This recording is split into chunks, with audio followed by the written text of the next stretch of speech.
قال الله تعالى في الكتاب العزيز الحكيم أعوذ بالله السميع العليم من الشيطان الرجيم بسم الله الرحمن الرحيم يا أيها الناس إنا خلقناكم من ذكر وأنثى وجعلناكم شعوبا وقبائل لتعارفوا إن أكرمكم عند الله أتقاكم إن الله عليم خبير صدق الله صدق الله العلي العظيم وصدق وبلغ رسوله النبي الكريم ونحن على ذلك من الشاهدين الشاكرين والعاقبة للمتقين والحمد لله رب العالمين.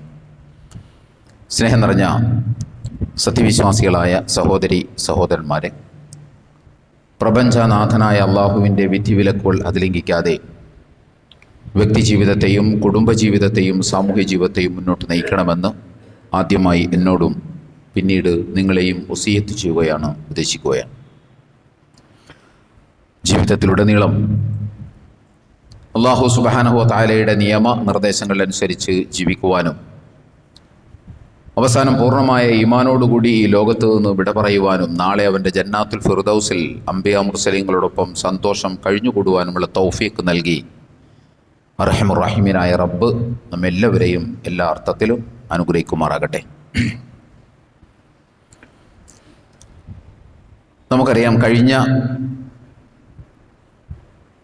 ഏതാനും മാസങ്ങളായി ചാനലുകളിലും അതുപോലെ തന്നെ നവസാമൂഹിക മാധ്യമങ്ങളിലും ഏറ്റവും കൂടുതൽ ആഘോഷിക്കപ്പെടുന്നതും ഏറ്റവും കൂടുതൽ വേട്ടയാടപ്പെടുന്നതും വേടൻ എന്ന് പറയുന്ന ഒരു റാപ്പ് സിംഗറെയാണ്. അത് ഒരുവിധമുള്ള എല്ലാവർക്കും ആ കാര്യം, പ്രത്യേകിച്ച് ചെറുപ്പക്കാർക്ക് നന്നായി അറിയാവുന്ന ഒരു സംഗതിയാണ്. ഒരു പാട്ടുകാരൻ ആഘോഷിക്കപ്പെടുക എന്ന് പറയുന്നത് നമ്മെ സംബന്ധിച്ചിടത്തോളം അത്ര വലിയ പുതുമയുള്ള കാര്യമൊന്നുമല്ല. കാരണം പാട്ടുകാരെ പണ്ടും ആളുകൾ, ചെറുപ്പക്കാർ ആഘോഷിക്കാറുണ്ട്.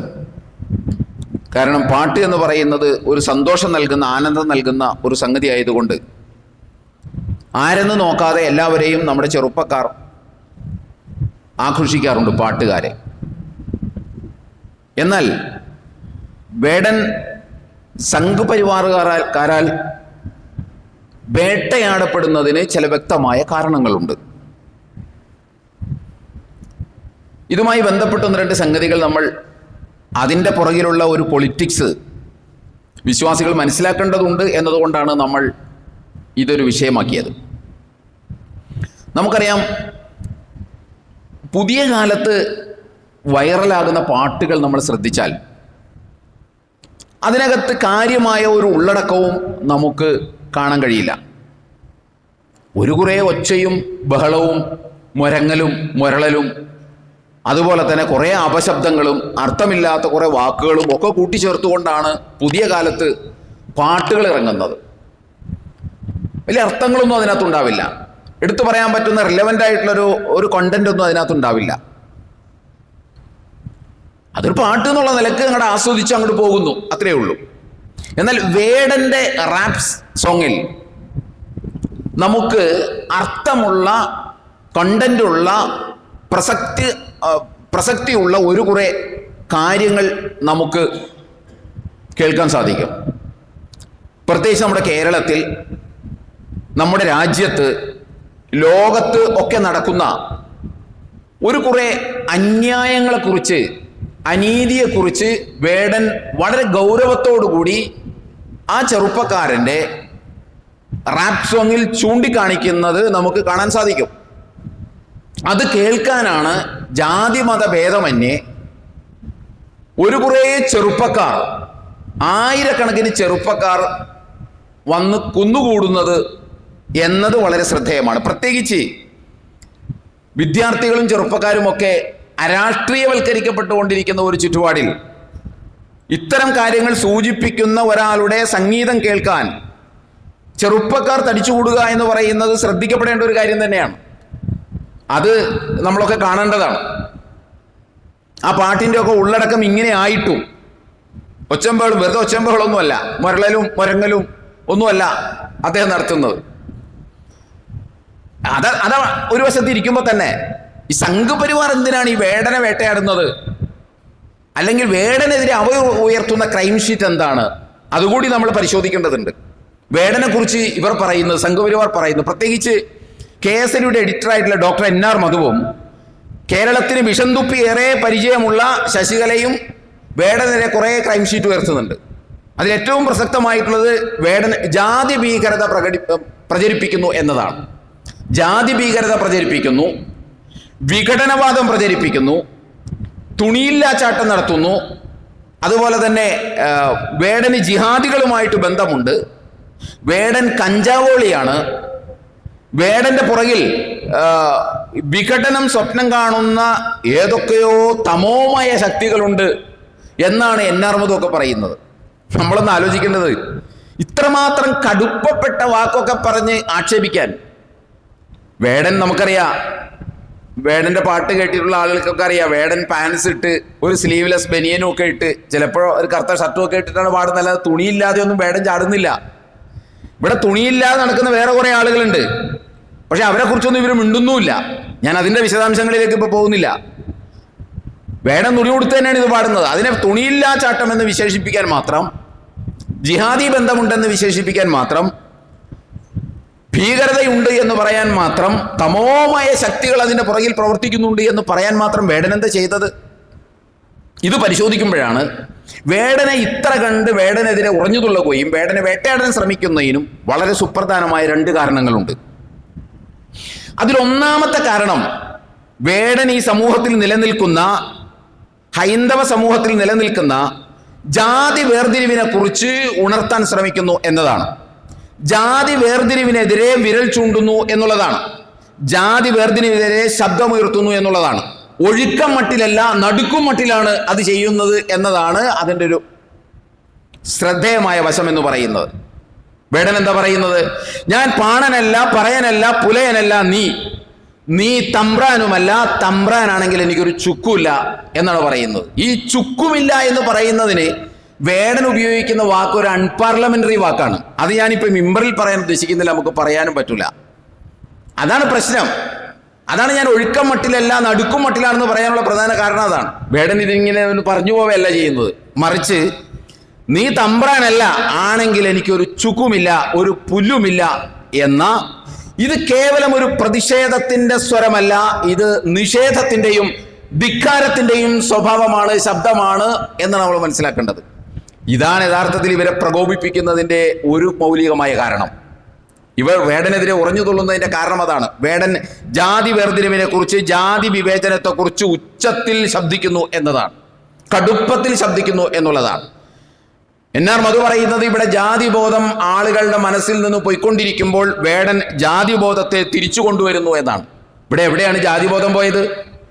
ഇവിടെ ഒരു ജാതിബോധം ആരുടെ മനസ്സിൽ നിന്നും പോയിട്ടില്ല. പിന്നെ നോർത്ത് ഇന്ത്യയിലെ പോലെ ജാതിബോധം ഇല്ലെന്ന് മാത്രമേ ഉള്ളൂ. നോർത്ത് ഇന്ത്യയിൽ അത് കുറച്ച് കടുപ്പം കൂടുതലാണ്. കേരളത്തിൽ സൂക്ഷ്മതലത്തിലും സ്ഥൂലതലത്തിലും ജാതി വിവേചനമുണ്ട് എന്നുള്ളതൊരു വസ്തുതയാണ്. ഇത് വേടനും പറയുന്നുണ്ട്, ഇത് മധുവും പറയുന്നുണ്ട്.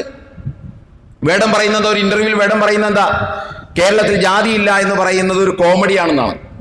ജാതിയില്ല എന്ന് പറയുന്നത് കേരളത്തിൽ ഒരു കോമഡിയാണെന്നാണ്.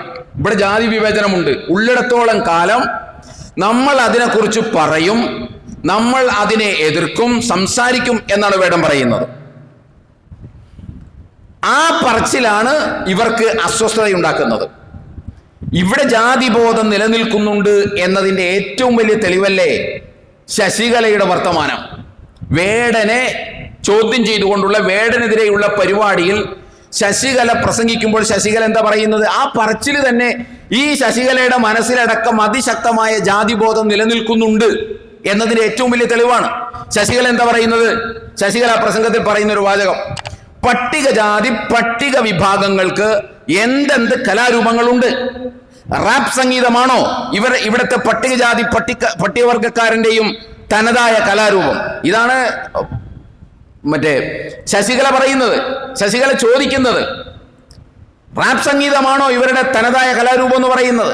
പട്ടികജാതി പട്ടികവർഗക്കാരൻ്റെ ദളിത് വിഭാഗങ്ങളുടെ തനതായ കലാരൂപം ഇതാണോ, റാപ്പാണോ എന്ന് ചോദിക്കുന്നത്. ഇങ്ങനെ ഒരു ചോദ്യം ഉയർത്തുന്നതിലൂടെ ശശികല എന്താ ഉദ്ദേശിക്കുന്നത്? ശശികല ഉദ്ദേശിക്കുന്നത് നിങ്ങൾ നിങ്ങളുടെ കലാരൂപങ്ങളിൽ മാത്രം അഭിരമിച്ചാൽ മതി, നിങ്ങൾ നിങ്ങളുടെ ജാതിപ്പാട്ട് പാടിയാൽ മതി, ജാതിക്ക് പുറത്ത് കടന്നൊരു പാട്ട് പാടണ്ട, നിങ്ങൾ ജാതിയെ ചോദ്യം ചെയ്യുന്ന പാട്ട് പാടണ്ട, ജാതിക്ക് വിധേയമായി നിന്നുകൊണ്ട് മാത്രമുള്ള പാട്ട് പാടിയാൽ മതി എന്നല്ലേ പറയുന്നത്. നിങ്ങൾ ദളിത് വിഭാഗങ്ങളിൽപ്പെട്ടതാണ്, നിങ്ങൾക്കൊരു പാരമ്പര്യ കലയുണ്ട്, ആ കലയിൽ തന്നെ നിന്നാൽ മതി, വേറെ വലിയ പാട്ടുകളൊന്നും പാടാൻ നിൽക്കേണ്ടതില്ല. ഇങ്ങനെ ഈ ആധുനിക കാലത്തും ഇങ്ങനെ പറയുന്നതല്ലേ യഥാർത്ഥത്തിൽ ജാതി ഭീകരത എന്ന് പറയുന്നത്? ജാതി ഭീകരത യഥാർത്ഥത്തിൽ അതല്ലേ? അല്ലാതെ വേടൻ ജാതിക്കെതിരെ ശബ്ദിക്കുന്നതാണോ ജാതി ഭീകരത? നിങ്ങൾ ആ ജാതിയിൽ തന്നെ നിന്നാൽ മതി, അതിനപ്പുറം നിങ്ങൾ പോകേണ്ടതില്ല. ജാതീയമായ ഉച്ചനീചത്വങ്ങൾ മനസ്സിൽ ഉറഞ്ഞുകൂടിയിട്ടുള്ളത് കൊണ്ട് തന്നെയാണ് വേടനെതിരെ മാന്യമായി വസ്ത്രം ധരിച്ച് പാട്ടുപാടുന്ന സാമൂഹിക പ്രശ്നങ്ങളെ കുറിച്ച് പാട്ടിലൂടെ ജനങ്ങളെ ഉണർത്തുന്ന വേടനെ തുണിയില്ലാ ചാട്ടം എന്ന് വിശേഷിപ്പിക്കുന്നതൊക്കെ ജാതിബോധം മനസ്സിലുള്ളത് കൊണ്ടാണ്. നിങ്ങൾ ആ പാട്ട് പാടിയാൽ മതി, അതിനപ്പുറത്തുള്ള പാട്ടൊന്നും പാടാൻ നിങ്ങൾ നിൽക്കേണ്ടതില്ല. നിങ്ങളൊന്ന് ആലോചിച്ച് നോക്കൂ. വേടൻ ഇസ്ലാം മതം വിട്ടു എന്ന് പ്രഖ്യാപിക്കുകയും മാപ്പിളപ്പാട്ട് പാടാനും തുടങ്ങിയെങ്കിൽ ഇവരുടെ അസ്വസ്ഥതയിൽ കുറച്ച് കാര്യമുണ്ടെന്ന് വയ്ക്കാം. വേടൻ ഇസ്ലാം മതം ഞാൻ സ്വീകരിച്ചു എന്ന് പ്രഖ്യാപിച്ചു, എന്നിട്ട് പാടുന്ന പാട്ട് മുഴുവൻ മാപ്പിളപ്പാട്ടാണ് എങ്കിൽ ഇവർ പറയുന്നത് നമുക്ക് ഉൾക്കൊള്ളാൻ പിന്നെ പറ്റും. ഇത് വേടൻ ഇസ്ലാം മതം സ്വീകരിച്ചു എന്ന് ഡിക്ലെയർ ചെയ്തിട്ടില്ല. വേടൻ ഇവർ പറയുന്ന പോലെ ഹൈന്ദവ സമാജം വിട്ടു എന്ന് പറഞ്ഞിട്ടില്ല. ഈ ഹൈന്ദവ സമാജത്തിൽ വേടൻ എത്രത്തോളം പെടുമെന്നുള്ളത് അത് വേറെ വിശകലനം ചെയ്യേണ്ട സംഗതിയാണ്. ഇവരീ പറയുന്ന ഹിന്ദു സമാജത്തിനകത്ത് വേടനും വേടന്റെ ജാതിക്കാരും എങ്ങനെയാണ് പെടുക എന്നത് വേറെ വിശദീകരിക്കേണ്ടതാണ്. ഇപ്പൊ നമുക്ക് പെടുത്താം. ആ സമാജത്തിൽ നിന്ന് വേടൻ പുറത്തോട്ട് വന്നു എന്ന് പ്രഖ്യാപിച്ചിട്ടില്ല, ഞാൻ ഹിന്ദുമതം വിട്ടു എന്ന് പറഞ്ഞിട്ടില്ല. അപ്പൊ നിങ്ങളൊന്ന് ആലോചിച്ച് നോക്കിയേ, ആ ഹിന്ദു സമാജത്തിനകത്ത് നിന്ന് ഇത്തരം ഒരു പാട്ട് പാടുമ്പോൾ ആ വേടന്റെ മുഖത്ത് നോക്കി നിങ്ങൾ അങ്ങനെയുള്ള പാട്ട് പാടണ്ട, നിങ്ങളുടെ പാരമ്പര്യ കലാരൂപങ്ങൾ മാത്രം അവതരിപ്പിച്ചാൽ മതി, പാരമ്പര്യ സംഗീതം മാത്രം അവതരിപ്പിച്ചാൽ മതി എന്ന് പറയുന്നതിനേക്കാൾ ജാതി ഭീകരത വേറെന്താ ഉള്ളത്? അതാണ് ഏറ്റവും വലിയ ജാതി ഭീകരത. അതാണ് ഏറ്റവും വലിയ ജാതി ഭീകരത എന്ന് പറയുന്നത്. ജാതീയമായ ഉച്ചനീചത്വങ്ങളെ കുറിച്ച് തങ്ങളുടെ ബോധമണ്ഡലങ്ങളിൽ ഇപ്പോഴും നിലനിൽക്കുന്നു എന്നതാണ്. ഇനി മറ്റൊരു സംഗതി ഇതിന്റെ കൂട്ടത്തിൽ നമ്മളൊന്ന് ചിന്തിക്കേണ്ടത്, ജാതി ഉണ്ടെന്ന് എൻ.ആർ. മധു റിപ്പോർട്ടർ ചാനലിൽ നൽകിയ ഒരു ഇന്റർവ്യൂവിൽ രഞ്ജിത്തിനോട് പറയുന്നുണ്ട്, ഇവിടെ ജാതി ഉണ്ട്. നോർത്ത് ഇന്ത്യയിൽ അത്രയും ജാതിയില്ല, കാരണം നവോത്ഥാന നായകന്മാരൊക്കെ നിരന്തരം വന്നിരുന്നത് കൊണ്ട് നോർത്ത് ഇന്ത്യയിലെ പോലെ ജാതി ഇവിടെ ഇല്ല എന്ന് എൻ.ആർ. മധു പറയുന്നു. പക്ഷെ എങ്കിലും ജാതി ഇവിടെ ഉണ്ട് എന്ന് എൻ.ആർ. മധു പറയുന്നു. വേടനും പറയുന്നു ജാതി ഇവിടെ ഉണ്ട് എന്ന്. അതുമാത്രമല്ല, എൻ.ആർ. മധു ആ ഇന്റർവ്യൂവിൽ പറയുന്ന മറ്റൊരു കാര്യമുണ്ട്. അഥവാ RSSൽ ഇന്ന് പ്രവർത്തിക്കുന്ന ബഹുഭൂരിപക്ഷം ആൾക്കാരും കേരളത്തിന്റെ രാഷ്ട്രീയ സാമൂഹിക സാഹചര്യത്തിൽ ദളിത് പിന്നോക്ക ജനവിഭാഗങ്ങളിൽപ്പെട്ടവരാണ്. RSSനകത്ത് പ്രവർത്തിക്കുന്നവർ അധികവും കേരളത്തിന്റെ രാഷ്ട്രീയ സാമൂഹിക സാഹചര്യത്തിൽ ദളിത് പിന്നോക്ക വിഭാഗങ്ങളിൽപ്പെട്ടവരാണ് എന്ന് എൻ.ആർ. മധു തന്നെ സമ്മതിക്കുന്നു. ഈ ദളിത് ജനവിഭാഗങ്ങളിൽപ്പെട്ട ആളുകളെ കുറിച്ച് അവരെ ജാതിബോധം ഉണർത്തുന്നത് ഇവിടെ ആരുടെ ആവശ്യമാണ്? ഉണർത്താതിരിക്കൽ, ജാതിബോധം ഉണർത്തുന്നതല്ല, അവരിൽ ജാതിബോധം ഉണരാതിരിക്കുക എന്ന് പറയുന്നത് ഇവിടെ ആരുടെ ആവശ്യമാണ്? ഇവിടെ ദളിത് വിഭാഗങ്ങളുടെ ആവശ്യമാണോ? ദളിത് വിഭാഗങ്ങളുടെ ആവശ്യമാണോ ജാതിബോധം ഉണരാതിരിക്കുക എന്ന് പറയുന്നത്? ഇവിടെ വേടൻ പ്രീതീകരിക്കുന്ന ജനസമൂഹങ്ങളിൽ ജാതിബോധം ഉണരാതിരിക്കുക എന്ന് പറയുന്നത് ആവശ്യമായിട്ടുള്ളത് ഇവിടെ സവർണബോധമുള്ള സംഘ് പരിവാർ സംഘടനകൾക്കും ഈ പറയുന്ന ആളുകൾക്കുമാണ്. ജാതിബോധം ഉണരാതിരിക്കുക എന്ന് പറയുന്നത് അവരിൽ ജാതിബോധം ഉണരരുത്. ആ ജാതി വ്യവസ്ഥ അങ്ങനെ തന്നെ നിലനിർത്തി ജാതിബോധം ഉണരാതെ മുസ്ലിം വിരോധം തീർക്കുക എന്നതാണ് ഇവരുടെ ഉദ്ദേശം. അഥവാ മുസ്ലിങ്ങൾക്കെതിരെയുള്ള ഒരു ഏകീകരണം നടക്കണമെങ്കിലും ഇവരുടെ രാഷ്ട്രീയ താല്പര്യങ്ങൾ സംരക്ഷിക്കണമെങ്കിലും ദളിത് വിഭാഗങ്ങളിൽ ജാതിബോധം ഉണ്ടാകാൻ പാടില്ല. തങ്ങൾ ജാതി വിവേചനം അനുഭവിക്കുന്നുണ്ട് എന്ന ബോധം അവരിൽ ഉണരാതിരിക്കൽ ഇവിടത്തെ സംഘപരിവാറുകാരുടെയും സവർണരുടെയും ആവശ്യമാണ്, അല്ലാതെ ദളിത് വിഭാഗങ്ങളുടെ ആവശ്യമല്ല. അതാണ് നിങ്ങളത് ചെയ്യരുതെന്ന് പറയുന്നത്. ഇവിടെ അങ്ങനെ ഒരു വിവേചനം ഉണ്ട്. ഞങ്ങൾ ഇവിടെ അധികാരത്തിന് വേണ്ടി ഹിന്ദു സമാജത്തെയൊക്കെ മുസ്ലിം വെറുപ്പുൽപാദിപ്പിച്ച്, ശക്തമായ വെറുപ്പുൽപാദിപ്പിച്ച് മുസ്ലിം ഏകീകരണം നടത്താൻ ശ്രമിക്കുമ്പോൾ വേടൻ നിന്നിട്ടും ഇതിനകത്തുള്ള പ്രശ്നങ്ങളുണ്ട്, ഇതിനകത്ത് ജാതി വിവേചനം ഉണ്ടെന്ന് പറയുന്നത് ഉൾക്കൊള്ളാൻ പറ്റില്ല. അത് ഇവരുടെ ആവശ്യമാണ്.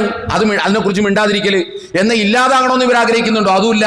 അതാ ഞാൻ പറഞ്ഞു, ജാതി വ്യവസ്ഥ അങ്ങനെ തന്നെ നിലനിർത്തി ജാതി ബോധം ഉണ്ടാക്കാതിരിക്കുക. ജാതി വ്യവസ്ഥ അങ്ങനെ തന്നെ നിൽക്കണമെന്ന് ഇവരൊക്കെ ആഗ്രഹിക്കുന്നുണ്ട്. അതിന് ഒരുപാട് തെളിവുകളുണ്ട്. ഇൻഷാ അല്ലാഹ് മറ്റൊരു ഘട്ടത്തിൽ നമുക്കത് പറയാം.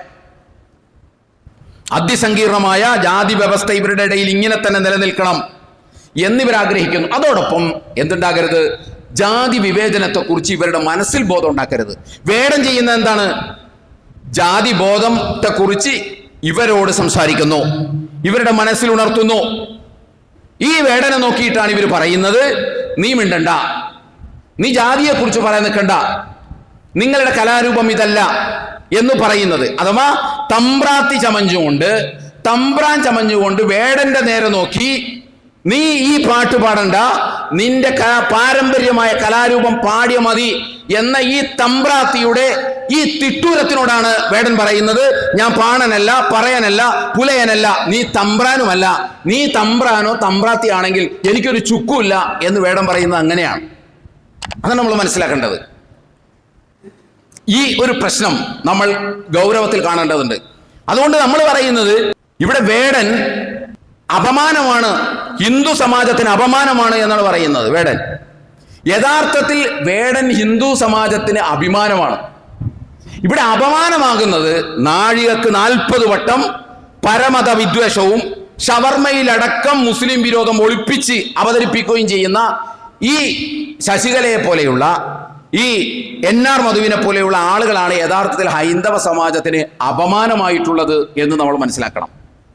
സത്യത്തിൽ ജാതി വിവേചനത്തെ ചോദ്യം ചെയ്യുന്ന വേടൻ ജാതിബോധമില്ലാത്ത ഹൈന്ദവ സമൂഹത്തെ സംബന്ധിച്ച്, ആളുകളെ സംബന്ധിച്ചിടത്തോളം അഭിമാനമാണ്. അപമാനം ഇവരാണ് യഥാർത്ഥത്തിൽ. അത് നമ്മൾ തിരിച്ചറിയേണ്ടതല്ലേ? അപ്പോൾ ഇതാണ് ഒരു കാരണം. ഏത്? ജാതിയെ വേടൻ ചോദ്യം ചെയ്യുന്നു. ഒഴുക്കം മട്ടിലല്ല, നടുക്കും മട്ടിൽ ചോദ്യം ചെയ്യുന്നു. ഇതാണ് ഒരു കാരണം. ഇനി മറ്റൊരു കാരണമുണ്ട് വേടനെതിരെ തിരിയാൻ. അതങ്ങനെ അധികം ആളുകൾ പറയാറില്ല. ഇത് കൂടുതൽ ആളുകൾ പറയാറുണ്ട്. ചാനലിലൊക്കെ ചർച്ചകളിൽ നമുക്കത് കാണാം. രണ്ടാമത്തെ കാരണം എന്താണെന്ന് ചോദിച്ചാൽ, നമുക്കറിയാം, പല ഹുത്തുബകളിലായിട്ട് നമ്മൾ പറഞ്ഞുകൊണ്ടിരിക്കുന്ന ഒരു കാര്യമുണ്ട്. ഈ സംഘപരിവാറുകാരുടെ മനസ്സിൽ അടിഞ്ഞുകൂടിക്കിടക്കുന്ന ഒരു മുസ്ലിം വിരോധമുണ്ട്. ആ മുസ്ലിം വിരോധത്തിന്റെ ആഴം, ഡെപ്ത് എത്രത്തോളം ഉണ്ട് എന്ന് നമുക്ക് മനസ്സിലാക്കണമെങ്കിൽ ഒരു കാര്യം പറഞ്ഞാൽ നമുക്കത് മനസ്സിലാക്കും.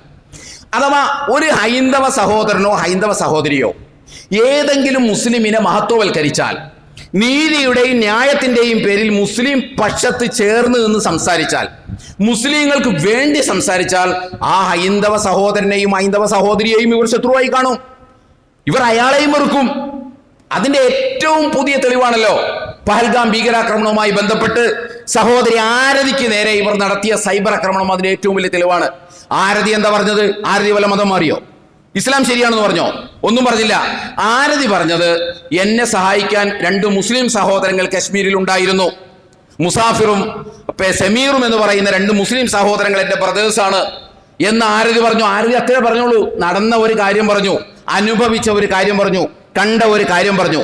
അത് മാധ്യമങ്ങളോട് പറഞ്ഞതോടുകൂടിയാണ് ഉടനെ ആരതിക്ക് നേരെ സൈബർ ആക്രമണം നടത്തിയത്. ആരതി വേറെ തെറ്റ് ചെയ്തിട്ടില്ലല്ലോ. അപ്പൊ മുസ്ലിങ്ങൾക്ക് അനുകൂലമായി പറഞ്ഞു, മുസ്ലിങ്ങളിൽ നല്ലവരുണ്ട് എന്ന് മറ്റൊരുത്തൻ ധരിക്കാൻ പറ്റുന്ന വാചകങ്ങൾ പറഞ്ഞു. അപ്പൊ ആ പറഞ്ഞ സഹോദരിയെയും വെറുക്കുകയാണ്. അവർ ഹൈന്ദവരാണോ, ഹൈന്ദവ സ്ത്രീയ സഹോദരിയാണോ എല്ലൊന്നും അവരുടെ മുമ്പിൽ പ്രശ്നമല്ല. ഇനി മറ്റൊന്ന് നിങ്ങൾ നോക്കൂ, കല്യാണം കഴിഞ്ഞിട്ട് 6 ദിവസം മാത്രമേ ആയിട്ടുള്ളൂ. അങ്ങനെ ഹണിമൂൺ ട്രിപ്പായിട്ട് കശ്മീരിൽ വന്നതാണ്, പഹൽഗാമിൽ വന്നതാണ്. അങ്ങനെ സ്വന്തം ഭർത്താവിനെ നഷ്ടപ്പെടുകയാണ് സഹോദരി ഹിമാൻഷിക്ക്. സഹോദരി ഹിമാൻഷി സംയമനം വിടാതെ ആ മാധ്യമങ്ങളുടെ ലോകത്തോട് അവർ പറഞ്ഞു, പഹൽഗാം ഭീകരാക്രമണത്തിന്റെ പേരിൽ, എന്റെ ഭർത്താവിനെ എനിക്ക് നഷ്ടപ്പെട്ടതിന്റെ പേരിൽ, അല്ലെങ്കിൽ പലർക്കും പിതാവിനെയും ഭർത്താവിനെയും നഷ്ടപ്പെട്ടതിന്റെ പേരിൽ കശ്മീരികളോടോ മുസ്ലിങ്ങളോടോ അതിന്റെ ഫ്രസ്ട്രേഷൻ നിങ്ങൾ തീർക്കരുത്, അവരെ ആക്രമിക്കരുത് എന്ന് മാധ്യമങ്ങളോട് പറഞ്ഞു. ഇഷ്ടപ്പെട്ടില്ല ഇവർക്ക്. ഹിമാൻഷിക്കെതിരെ നെറികെട്ട സൈബർ ആക്രമണങ്ങളാണ് സംഘപരിവാർ പക്ഷത്ത് നിന്ന് കടന്നു വന്നത്. അവർക്ക് ഇഷ്ടപ്പെട്ടില്ല. അപ്പൊ അതാ ഞാൻ പറഞ്ഞത്, മുസ്ലിങ്ങളെ മഹത്വവൽക്കരിക്കുന്ന, മുസ്ലിങ്ങൾക്ക് വേണ്ടി ന്യായത്തിന്റെ പേരിൽ സംസാരിക്കുന്ന ആളുകളെ പോലും ഈ സംഘപരിവാർ ശക്തികൾ ഇഷ്ടപ്പെടുന്നില്ല, അവരെ വെറുക്കുകയാണ്. ഇനി നിങ്ങൾ ഗസയിലേക്ക് നോക്കൂ. ഗസയിൽ നടക്കുന്നത് ഇസ്രായേലിന്റെ യുദ്ധമല്ല, ഗസയിൽ നടക്കുന്നത് ഇസ്രായേലിന്റെ പ്രതിരോധവുമല്ല. ഗസയിൽ നടക്കുന്നത് ശുദ്ധ വംശഹത്യയാണ് എന്ന് അറിയാൻ പാടില്ലാത്ത ഒരാൾ ലോകത്തില്ല. മാനവിക ബോധമുള്ള, മനുഷ്യത്വമുള്ള, ജാതിമത ഭേദമന്യേ എല്ലാവരും അതിൽ ദുഃഖിതരാണ്.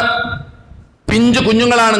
തീവ്രവാദം എന്താണ്, ഭീകരവാദം എന്താണ്, ബോംബ് എന്താണ്, ഇസ്രായേൽ എന്താണ്, ഹമാസ് എന്താണ് എന്നൊന്നും അറിയാൻ പാടില്ലാത്ത നിഷ്കളങ്കരായ ഇന്നസെന്റ് ആയിട്ടുള്ള ആയിരക്കണക്കിന് കുട്ടികളെയാണ് അവിടെ വംശഹത്യക്ക് വിധേയമാക്കിക്കൊണ്ടിരിക്കുന്നത്. മനുഷ്യത്വമുള്ള, മാനവിക ബോധമുള്ളവന്റെ ഹൃദയം നുറുങ്ങുന്ന, ചങ്ക് കലങ്ങിപ്പോകുന്ന, കരൾ നുറുങ്ങിപ്പോകുന്ന കാഴ്ചകളാണ് ഓരോ ദിവസവും അവിടെ നിന്ന് വരുന്നത്. എത്ര വലിയ മുസ്ലിം വിരോധമുള്ളവന്റെയും മുസ്ലിം വിരോധം ആ കുഞ്ഞുങ്ങളുടെ മുഖത്തേക്ക് നോക്കുമ്പോൾ അലിഞ്ഞില്ലാതായി പോകും. പക്ഷേ അവിടെ കൊല ചെയ്യപ്പെടുന്നത് മുസ്ലിം കുഞ്ഞുങ്ങളാണ് എന്ന ഒറ്റ കാരണത്താൽ കേരളത്തിലെ, ഇന്ത്യയിലെ സംഘപരിവാർ പ്രൊഫൈലുകൾ ഇസ്രായേലിന്റെ ഒപ്പമാണ് നിൽക്കുന്നത്. അതാണ് അവരുടെ മുസ്ലിം വിരോധത്തിന്റെ ഡെപ്തും ഡെൻസിറ്റിയും എന്ന് പറയുന്നത്, ആഴവും പരപ്പും എന്ന് പറയുന്നത്. ആ ഒറ്റ കാരണത്താലാണ് അവർ ഇസ്രായേലിന് വേണ്ടി വാദിക്കുന്നത്.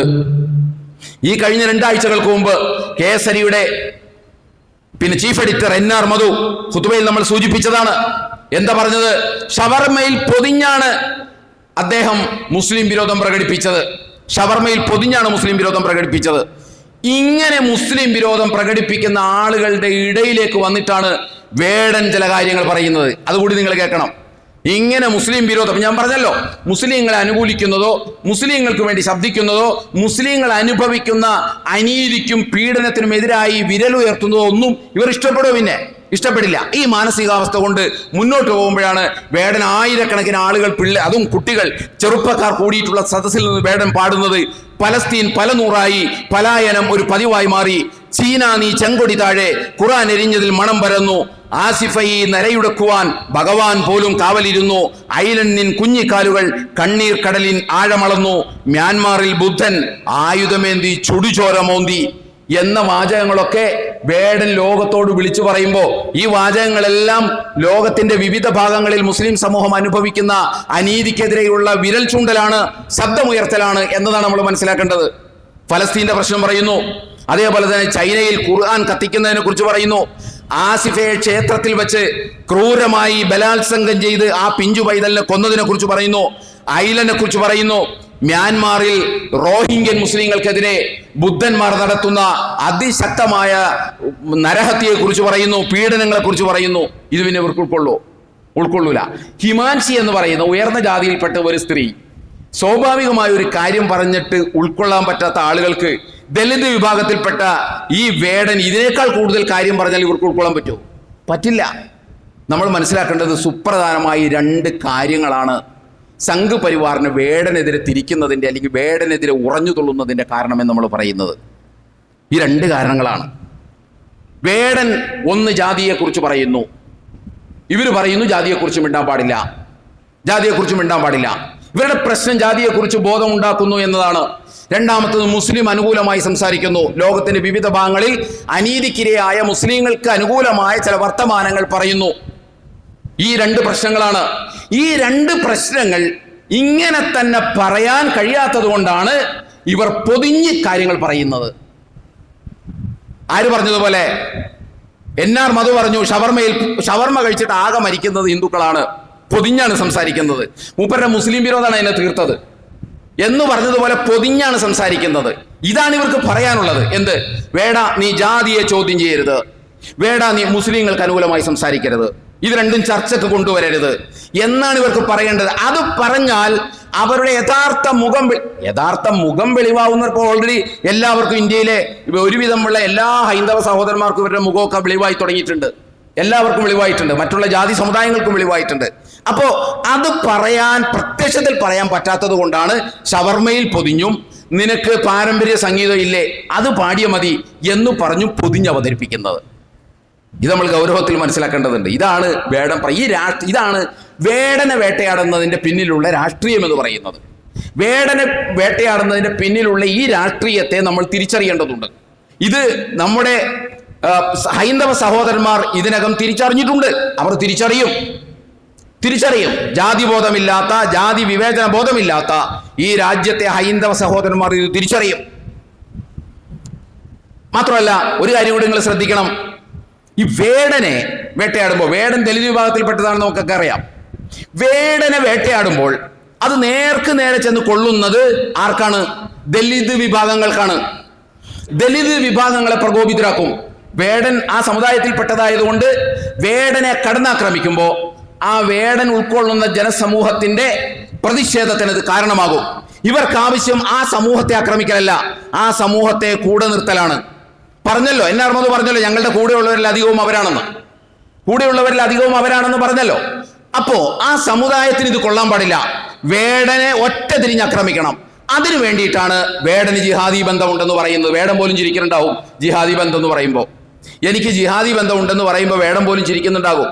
വേടനെ ജിഹാദിലേക്ക് ചേർത്ത് വയ്ക്കുന്നത്, മുസ്ലിങ്ങളിലേക്ക് ചേർത്ത് വയ്ക്കുന്നത്, ഇസ്ലാമിലേക്ക് ചേർത്ത് വയ്ക്കുന്നത് എന്തിനാണെന്ന് സുഡാപ്പിയിലേക്ക് ചേർത്ത് വയ്ക്കുന്നത് എന്തിനാണെന്ന് ചോദിച്ചാൽ വേടനെ മാത്രം ആക്രമിക്കണം. വേടൻ ഉൾക്കൊള്ളുന്ന സമുദായത്തെ ആക്രമിക്കാൻ പാടില്ല.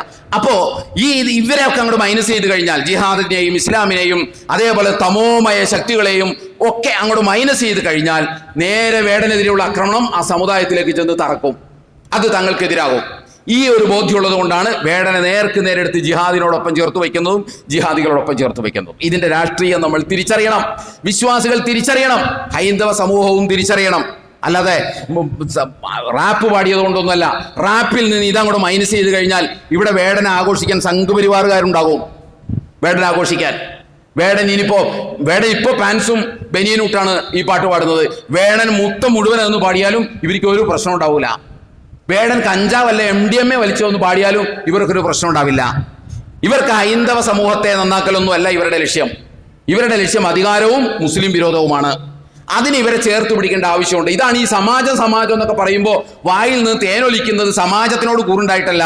ഇപ്പോൾ ഈ സമാജത്തെ ചേർത്ത് പിടിച്ചാലാണ് എന്ത് ചെയ്യാൻ പറ്റുള്ളൂ? മുസ്ലിം വിരോധം പ്രകടിപ്പിക്കാനും അധികാര രാഷ്ട്രീയത്തിലേക്ക് പതുക്കെ അല്ല എളുപ്പത്തിൽ കടന്നു കയറാൻ സാധിക്കുള്ളൂ. അതാണ് പ്രശ്നം.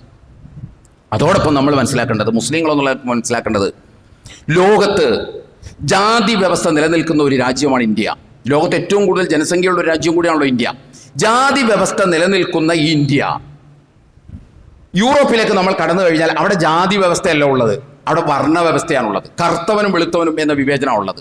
ഇവിടെ ജാതി വിവേചനം നിലനിൽക്കുമ്പോൾ യൂറോപ്പിൽ കറുത്തവനും വെളുത്തവനും എന്ന വിവേചനമാണ് നിലനിൽക്കുന്നത്. നമ്മളിത് അനുഭവിക്കാത്തത് കൊണ്ടാണ് നമുക്കിതിൻ്റെ ഇന്റൻസിറ്റി ബോധ്യപ്പെടാത്തത്. ജാതി വിവേചനം അനുഭവിക്കുന്ന വേടനെ പോലെയുള്ള ആളുകൾക്ക് ഇതിൻ്റെ ഗൗരവം മനസ്സിലാകും. അതേപോലെ തന്നെ യൂറോപ്പിൽ ചെന്ന് കഴിഞ്ഞാൽ, ആസ്ട്രേലിയയിൽ ചെന്ന് കഴിഞ്ഞാൽ കറുത്തവനോട് കാണിക്കുന്ന വിവേചനം മനസ്സിലാവണമെങ്കിൽ നമ്മൾ കറുത്തവനായിട്ട് അവിടെ ഒന്ന് ചെല്ലണം. അതും വേടൻ ഒരു ഇന്റർവ്യൂവിൽ പറയുന്നുണ്ട്. ഓസ്ട്രേലിയയിലൊക്കെ ചെന്നപ്പോൾ ഉണ്ടായ ഒരു അനുഭവം അദ്ദേഹം അതിനകത്ത് പറയുന്നുണ്ട്.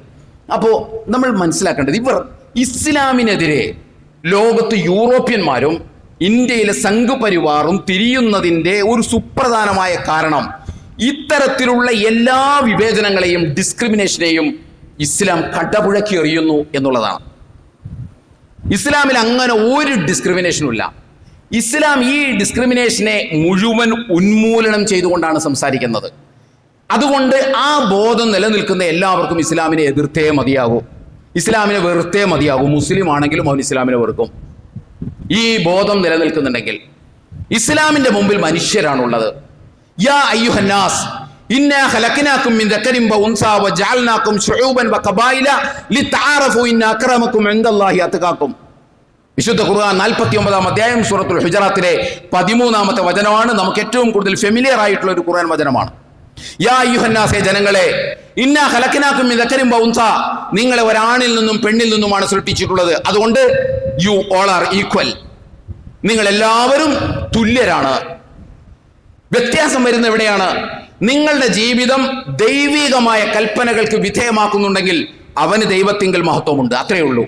നീ ഏത് ജാതി സമുദായത്തിൽപ്പെട്ടു, മുസ്ലിം സമുദായത്തിൽ ജനിച്ചോ, ഹിന്ദു സമുദായത്തിൽ ജനിച്ചോ, ക്രൈസ്തവ സമുദായത്തിൽ ജനിച്ചോ, വേട സമുദായത്തിൽ ജനിച്ചോ, വേടന്റെ സമുദായത്തിൽ ജനിച്ചോ, ഇതൊന്നും ഒരു പ്രശ്നമല്ല. പ്രശ്നം എന്താണെന്ന് ചോദിച്ചാൽ, ദൈവികമായ കൽപ്പനകൾക്ക് വിധേയമായി ജീവിതത്തെ പരുവപ്പെടുത്തുകയും പാകപ്പെടുത്തുകയും ചെയ്തവരെ സംബന്ധിച്ചിടത്തോളം ദൈവത്തിന്റെ മുമ്പിൽ കൺസിഡറേഷൻ ഉണ്ട്, പരിഗണനയുണ്ട്. ഇതാണ് ഇസ്ലാമിന്റെ നിലപാട്. അതല്ലാതെ നീ ഏത് ഗോത്രത്തിൽപ്പെട്ടോ, ഏത് കുടുംബത്തിൽപ്പെട്ടോ, ഏത് ജാതിയിൽപ്പെട്ടോ, നിന്റെ തൊഴിയുടെ കളർ എന്താണ്, ഇതൊന്നും ഒരു പ്രശ്നമേ അല്ല ഇസ്ലാമിന്. മാത്രമല്ല, നിങ്ങളൊന്ന് ആലോചിച്ച് നോക്കൂ, ഞെട്ടിത്തെറിക്കുന്ന ഒരു വാചകം ഖുർആനിലുണ്ട് ഈ ജാതി ബോധമുള്ള ആളുകളെ സംബന്ധിച്ചിടത്തോളം. വലഖദ് കറംനാ ബനി ആദം, മനുഷ്യരെ ദൈവം മഹത്വപ്പെടുത്തിയിരിക്കുന്നു, ആദരിച്ചിരിക്കുന്നു. ദൈവം മനുഷ്യനെയാണ് ആദരിച്ചത്, ജാതിയെയല്ല, ഏതെങ്കിലും മതക്കാരനെയല്ല. മനുഷ്യൻ എന്നുള്ള നിലക്ക് ദൈവത്തിന്റെ മുമ്പിൽ മുസ്ലിമും ക്രിസ്ത്യാനിയും ഹിന്ദുവും താഴ്ന്ന ജാതിക്കാരനും ഉയർന്ന ജാതിക്കാരനും ആണും പെണ്ണും വെളുത്തവനും കറുത്തവനും ഏത് ഭാഷ സംസാരിക്കുന്നവനും എല്ലാം തുല്യരാണ്. എല്ലാവരെയും അല്ലാഹ് ആദരിച്ചിട്ടുണ്ട്, എല്ലാവരെയും അല്ലാഹ് മഹത്വപ്പെടുത്തിയിട്ടുണ്ട്. മാത്രമല്ല, ലാ ഇലാഹ ഇല്ലല്ലാഹ് എന്ന തൗഹീദിന്റെ വചനം എല്ലാ അർത്ഥത്തിലുമുള്ള വിവേചനങ്ങളെയും അടിമാന്തി വലിച്ചെറിയുകയാണ് ചെയ്യുന്നത്. ലാ ഇലാഹ ഇല്ലല്ലാഹ് അത് കാണാൻ നമുക്ക് കഴിയണം. ആ ഒറ്റ പ്രശ്നം മാത്രമേ ഉള്ളൂ. നമ്മൾ മനസ്സിലാക്കേണ്ട ഒരു കാര്യമാണ്, ഇത്രയൊക്കെ നമ്മളിത് പറയുമ്പോൾ നമ്മൾ മനസ്സിലാക്കേണ്ടതുണ്ട്. നമ്മൾ ഈ ജാതിയെക്കുറിച്ചും വർഗത്തെക്കുറിച്ചും ഭരണത്തെക്കുറിച്ചും ഒക്കെ പറയുമ്പോൾ നമ്മുടെ മനസ്സിൽ വേറൊന്നുണ്ട്. ജാതി ഇല്ലെന്നേ ഉള്ളൂ, വർഗവും വർണ്ണമൊന്നും ഇല്ലെന്നേ ഉള്ളൂ. നമ്മുടെ ഇടയിൽ തറവാടിത്ത മനോഭാവമുണ്ട്. ചില തൊഴിൽ ചെയ്യുന്ന ആളുകളോട് നമുക്കൊരു തരം പുച്ഛമാണ്. അവർക്ക് നമ്മളെക്കാൾ എന്തോ ഒരു കുറവുണ്ട്, അല്ലെങ്കിൽ അവരെക്കാൾ എന്തോ ഒരു മേന്മ തനിക്കുണ്ട് എന്ന ഒരു ബോധം മുസ്ലിം സമുദായത്തിലുണ്ട്. ഇതിനെയും ഇസ്ലാം ചവിട്ടി അരക്കുകയാണ്. ആ ബോധം വെച്ച് പുലർത്തുമ്പോൾ നിങ്ങൾ ആരും വിചാരിക്കരുത് അത് റവാത്തിബ് സുന്നത്ത് നിസ്കരിക്കാത്ത പോലെയുള്ള ഒരു തെറ്റാണ്, അല്ലെങ്കിൽ ഒരു കുഴപ്പമാണ്, അല്ലെങ്കിൽ വേറെ എന്തെങ്കിലും രൂപത്തിലുള്ള ഒരു ചെറിയ തെറ്റാണ് നിങ്ങൾ വിചാരിക്കരുത്. നിങ്ങളുടെ ആദർശവാക്യവുമായി തൗഹീദുമായി നേർക്ക് നേരെ ഏറ്റുമുട്ടുന്ന ഒരു കാര്യമാണ്. തറവാടിത്വത്തിന്റെ പേരിൽ എനിക്ക് മഹത്വമുണ്ട്, അവന് തറവാടില്ലാത്തതിന്റെ പേരിൽ അവനെന്തോ ഒരു കുറവുണ്ട് എന്ന ചിന്ത നിങ്ങളുടെ മനസ്സിൽ അവശേഷിക്കുന്നുണ്ടെങ്കിൽ അത് ഈ ജാതി ചിന്ത പോലെ തന്നെ വർണ്ണചിന്ത പോലെ തന്നെ അഭിശപ്തമായിട്ടുള്ള ഒരു വിചാരമാണ് എന്ന് നമ്മൾ മനസ്സിലാക്കണം. ചില്ലറ കാര്യമല്ലാതെ, അത് ഒരു ഹറാമിയണ പോലത്തുള്ള ഒരു പരിപാടിയല്ലാതെ. അതിനെ വിശദീകരിക്കാൻ നമ്മൾ വേറെ തന്നെ പഠിക്കേണ്ടതുണ്ട്. ഇൻഷാ അല്ലാഹ് മറ്റൊരു ഖുതുബയിൽ നമ്മൾ അതിനെക്കുറിച്ച് പറയും. നേരത്തെ ഞാൻ പറഞ്ഞു പോയിട്ടുണ്ട്. അതുകൊണ്ട് ഈ ബോധം നമ്മളിൽ ഒരിക്കലും ഉണ്ടാകരുത്. നമ്മൾ ബാക്കിയുള്ളവരുടെ ബോധങ്ങളെക്കുറിച്ചൊക്കെ ശക്തമായ വിമർശനങ്ങൾക്ക് വിധേയമാക്കുമ്പോൾ അതിനോട് ചേർന്ന് നിൽക്കുന്ന ഈ തറവാടിത്ത മനോഭാവവും ചില തൊഴിലിൻ്റെ ഭാഗമായിട്ട് ഉള്ള ഈ ഒരു ചെറിയവനാണ് അവൻ, പോരാത്തവനാണ് അവൻ വേണ്ടത്ര എന്നോളം ഉയർന്നവനല്ല എന്ന ബോധം എന്നൊക്കെ പറയുന്നത്, അതൊക്കെ നമ്മുടെ ജീവിതത്തിൽ നിന്നും മനസ്സിൽ നിന്നും ഒക്കെ നമ്മൾ മാറ്റിക്കളയേണ്ടതുണ്ട്. എല്ലാവരും ഒരുപോലെയാണ്. അതിൽ ഹിന്ദുവില്ല, അതിൽ ക്രിസ്ത്യാനിയില്ല, അതിൽ പിന്നെ ഒരുത്തനുമില്ല, കറുത്തവനും വെളുത്തവനുമില്ല. അങ്ങനെ മനുഷ്യനെ നോക്കിക്കാണാൻ നമുക്ക് കഴിയണം. നമ്മെ സൃഷ്ടിച്ച അതേ അള്ളാഹുവാണ് അവനെ സൃഷ്ടിച്ചത്. അതുകൊണ്ട് അവൻ ഏത് ജാതി മതത്തിൽപ്പെടുന്നു, ഏത് തൊഴിൽ ചെയ്യുന്നു, ഏത് കുടുംബത്തിൽപ്പെടുന്നു, നമ്മളെ സംബന്ധിച്ച ഒരു പ്രശ്നമേ അല്ല. അവനെയൊക്കെ താൻ ജനിച്ചു വളർന്ന, താൻ പുറത്തോട്ട് വന്ന അതേ ഗർഭപാത്രത്തിൽ നിന്ന് വന്നവനോടുള്ള ഒരു ബോധം അവനോടും നമുക്കുണ്ടാവണം. എങ്കിൽ നമ്മൾ മുസ്ലിം ആകുള്ളൂ. ആ ഒറ്റ കാരണത്തിലാണ് ഒരുത്തൻ സ്വർഗത്തിൽ നിന്ന് അള്ളാഹുവിനാൽ ശപിക്കപ്പെട്ടത്. അതുകൂടി നമ്മൾ പഠിക്കണം. അപ്പോൾ ഈ ഒരു ബോധം നമ്മളിൽ ഉണ്ടാകണം.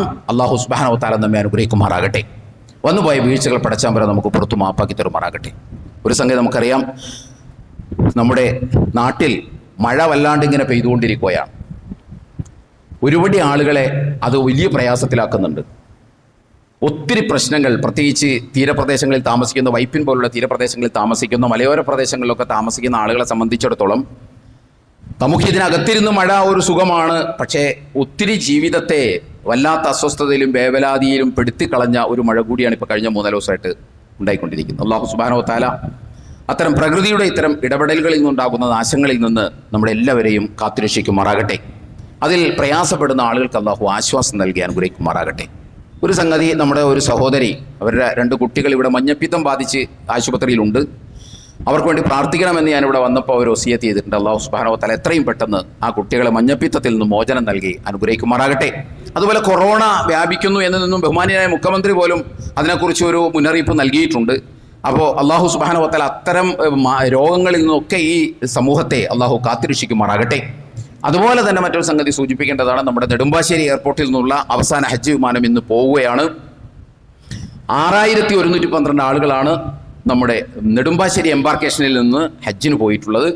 അവർക്കും കേരളത്തിൽ നിന്ന് പോയവർക്കും രാജ്യത്ത് നിന്ന് പോയവർക്കും അവിടെ മക്കയിൽ എത്തിച്ചേരുന്ന മുഴുവൻ ആളുകൾക്കും മഖ്ബൂലും മബ്റൂറുമായിട്ടുള്ള ഹജ്ജ് കർമ്മം നിർവഹിച്ച് ആരോഗ്യത്തോടുകൂടി തിരിച്ചു വന്ന് അള്ളാഹുവിൻ്റെ വിധിവിലക്കുകൾക്ക് വിധേയമായി മനോഹരമായി ജീവിക്കുവാനുള്ള തൗഫീക്ക് നൽകി അവരെയും അനുഗ്രഹിക്കുമാറാകട്ടെ, നമ്മളെയും അനുഗ്രഹിക്കുമാറാകട്ടെ.